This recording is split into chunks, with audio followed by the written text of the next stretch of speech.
everybody knows, has been flying a very different bird. Brian Trubshaw, Trubby, BAC's chief test pilot, who's just taken the British-built version of Concorde on its maiden flight from Bristol. In the words of BAC boss, Sir George Edwards, this sort of event is much better to look back on than look forward to. That sums up the tense anticipation, the small but frustrating technical delays that preceded this memorable day at Filton. The day when Trubby made that split-second decision to dispense with one of his fast taxi runs and give Concorde the gun for takeoff. Here's how he spoke about it later. As soon as we realized that we'd cured the fault on the airspeed indicator, which we had yesterday, which was occurring at about 90 knots, and we got no problem today, and so we just kept going.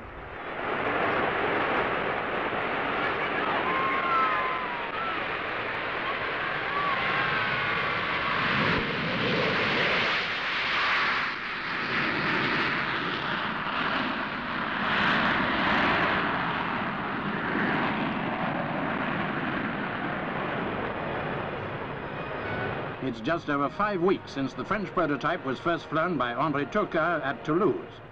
These pictures of undercarriage operations were taken during one of 001's test flights. Brian Trubshaw's the first to acknowledge the value of experience he gained with the French Concorde. From my own personal point of view, I am very grateful to the opportunity which Henri Turcot did for me to give me an early flight in 001. The RAF station at Fairford has the longest runway in the country. Here, Concorde is to land after her first 22 minutes in the air.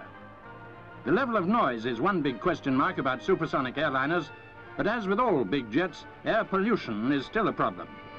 But what a picture she made. And if you think Trubshaw puts her down a trifle firmly, remember his altimeters had packed up and he had to do it by feel.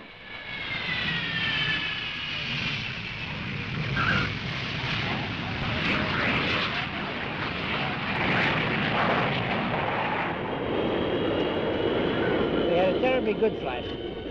Needless to say, you always have a good first flight, but this one really was good. Did anything go wrong at all? We had 2 or 3 minor snags, and we had a failure of our radio altimeters, but this did not give us any problem. Concorde's critics always talk about her fantastic cost, which will grow even higher before she enters service in 1973. But they can't deny our world lead in supersonics, a lead of at least 5 years over the Americans. What's more, by the 1980s, we have the prospect of selling £4,000 million worth.